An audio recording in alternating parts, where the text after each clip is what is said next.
Namaskaram. So today, I would like to discuss some of the spiritual books that I've read.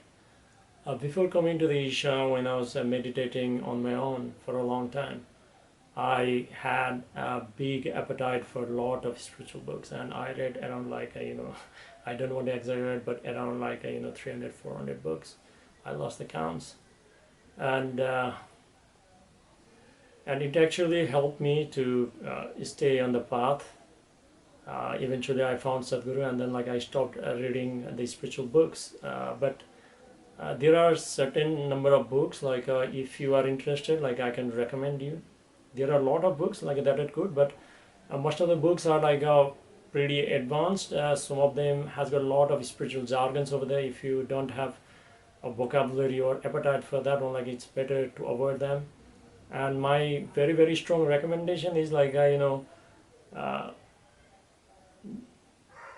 do not read only a section of a book. It's very very dangerous. It's important that if you want to read it, you keep an open mind and see the book as a possibility only. Don't take it as a concrete thing. But I can recommend you some of the books that actually worked for me, although there are many many others. I know you guys may not have too much of time to read the book. You might want to read only the summary of the book. Nowadays we're living in terms of people who have got a very short attention span. So here are the four books that I want to recommend that absolutely helped me out. I'll go from the chronological order. The first book is known as the Vijnana Vairava Tantra. If you have heard about it, Sadhguru has actually mentioned about 112 ways of meditation to know your ultimate nature. So Vijnana Vairava Tantra comes from the Kashmir Shaivanism. At least that is the oldest origin we have seen. So Vijnana Vairava Tantra actually gives the technologies or the methods or the techniques. Tantra basically means the technology or pravidhi, as you can see in Hindi or Sanskrit. So Vijnana Vairava Tantra actually discusses about 112 ways which Lord Shiva explained to Devi Parvati. And this is actually the methods, the different ways of meditation, how to go about it and everything. And it's very very important. You don't try them on your own. When I was beginning on my own, I had tried a couple of them also. But the main thing is you should not try them without a proper guru. Understanding about them is a fine, good enough. If you really want to read it, it gives you a certain perspective on different ways and everything. Though one of the best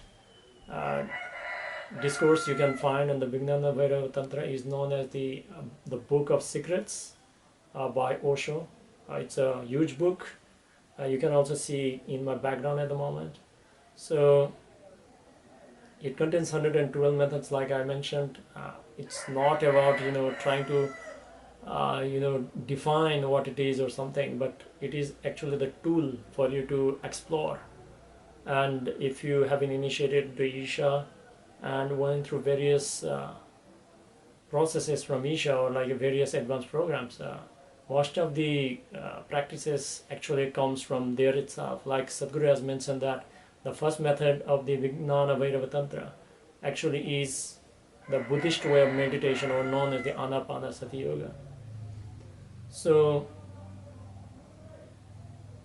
this is the potential of the book, and also if you have watched some of the videos on a special program called Vaibhava Shiva by Sadhguru at the Isha Yoga Center, you can actually see that the participants actually goes through these processes, and Sadhguru strongly mentions that you should not be practicing this at home. So it requires a certain kind of precautions and everything to try yourself, but it's a good thing to see that what are the different methods are available. So Vijnana Vairava Tantra is the first book I would like to recommend if you really want to read. But it's not for the practicing and everything, although it sets out different methods. but it is very very important that like you take only as a possibility and not as a practicing tool. If you really want to practice something, you can join Isha, and you can go through different processes. It's not necessary if you have a live process. It's not necessary for you to know about it. So in the chronological order, the second book is going to be, I think most of the people already know about it, but like I'll still put it through, although there are different things about it, but I'll go with this book is actually one of the hardcore Advaita Vedanta book, and I think like most of the people are not actually aware of this book. So this book was one of the very few books that was actually recommended by the Bhagwan Ramana Maharshi, and the book name is called Tripura Rasya. So if you compare this, if you read this book, like most of the people may not be able to understand what's going on here.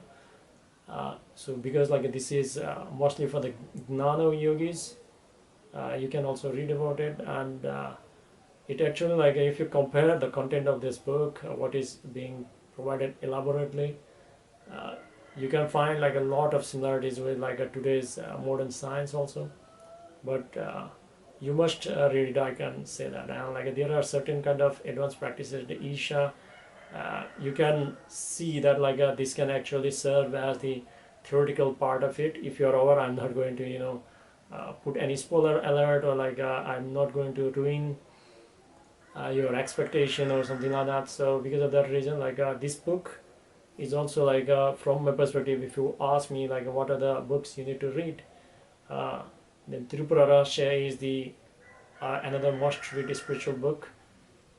Whether you can understand it or not, that's a different matter.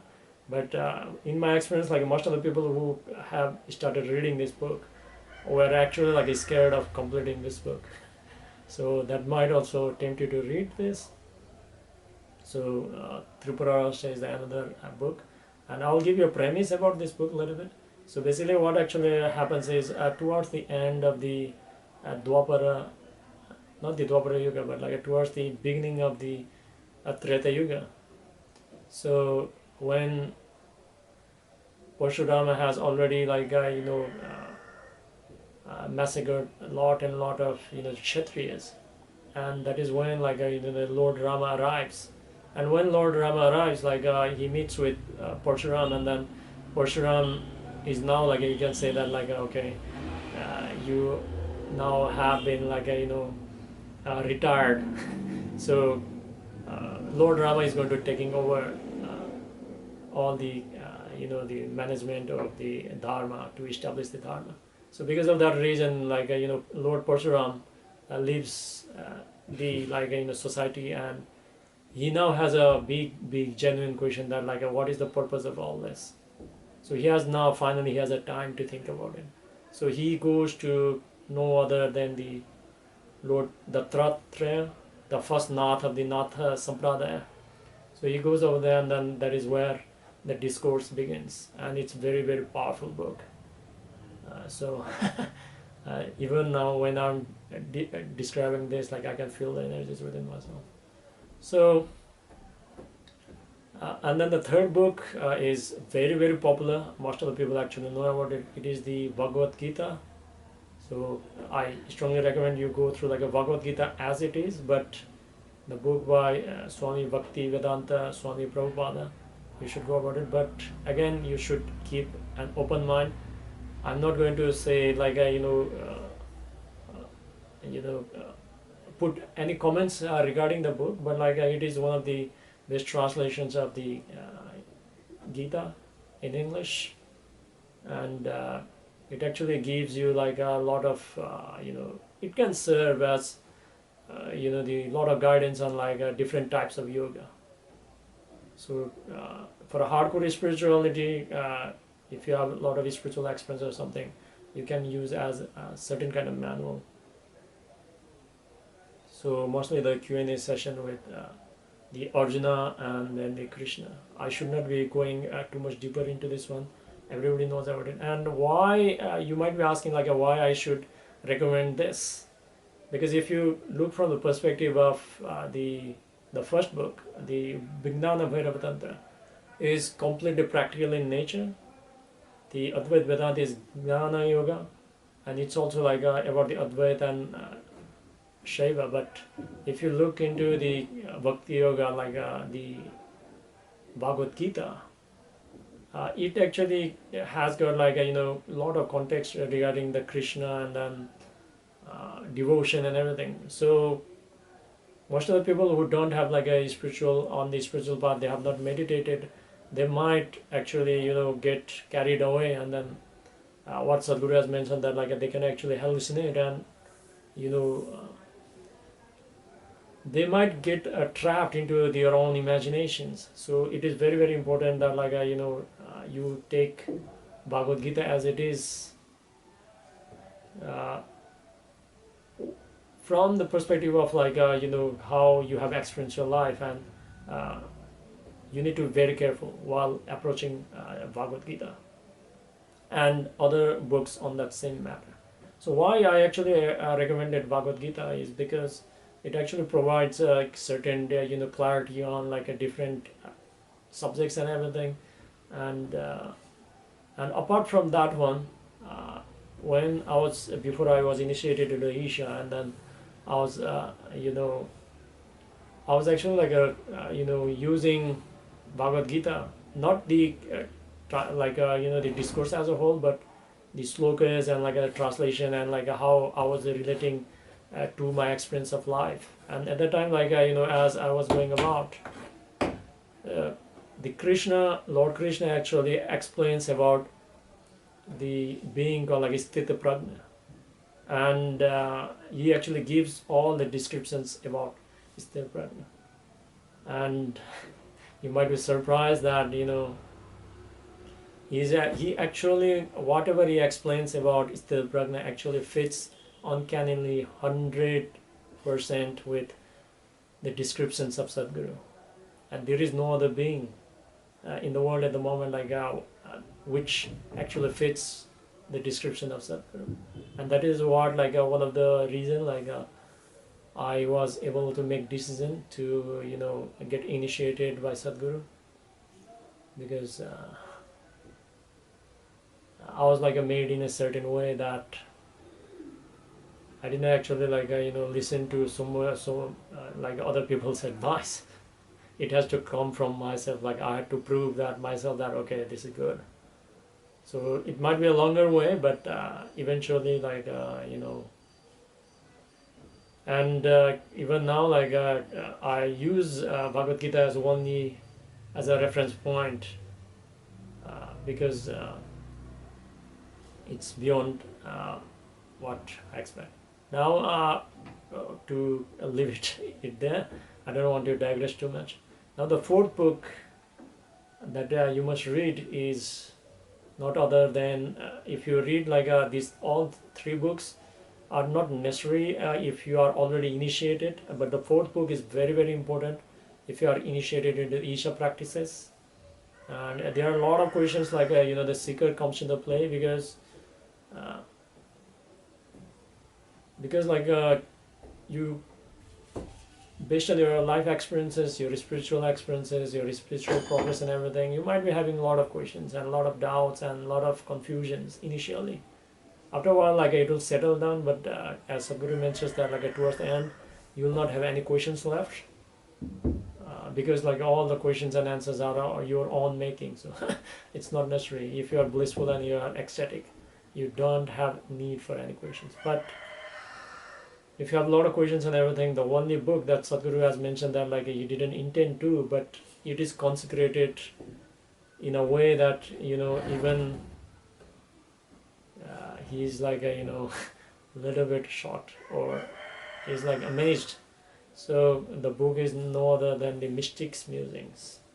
So Mystic's Musings is the one book that all the Isha meditators must read. There are certain aspects of it like which can make you fly also, but you need to be grounded. You need to use sadhana, and eventually like you'll build a clarity around that one. So these are the four books. The first book is the discourse between the Lord Shiva and Lord Devi Parvati. The second one is the discourse between the Lord Parshurama and then the Lord Dattatreya. The third book is the discourse between the Lord Krishna and Arjuna. And then the fourth book is the discourse between Sadhguru and all the other seekers. So I've got like other books also, like which are like a more what you can say,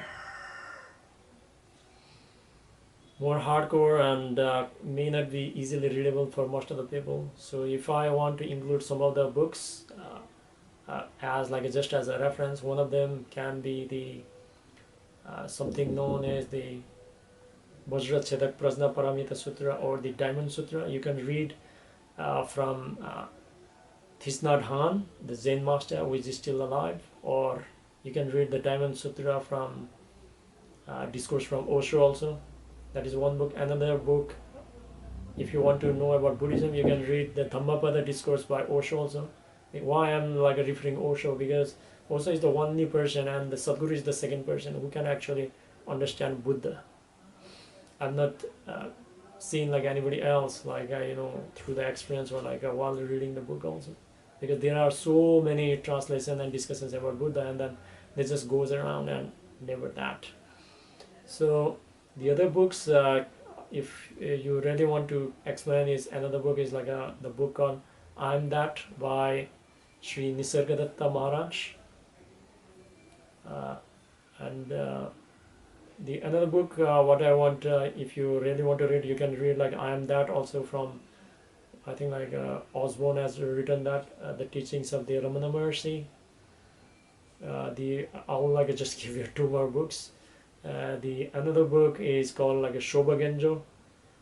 It's like a book by the Zen master Dogen, one of the most profound book, because it's like a little bit of paradox over there, because both the Ramana Maharshi as well as the Zen master Dogen, like they rarely spoke.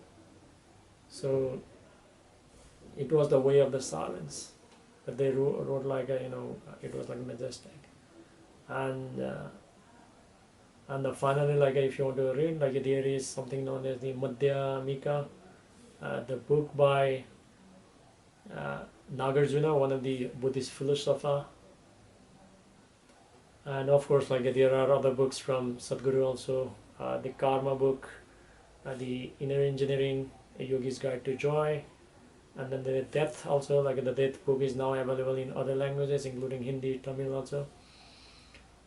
So there are like many books, yeah. So and one other book, like if you really want to read, is known as like, it's not actually a read, but it's a compilation of these songs or the poems by no other than the Milarepa, the 1,000 songs.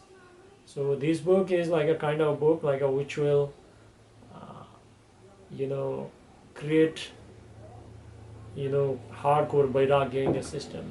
And I normally like ask people like who are in the Grihastha path not to read this book, but you can read it, it's up to you. So these are like a compilation of like 4 books and like several others. 4 books are the most if you really want to read it, like otherwise you can just skip the other books and read only the Sadhguru's book, because his books are like not very hardcore jargon, so it is far more easier to read by majority of you. Namaskar.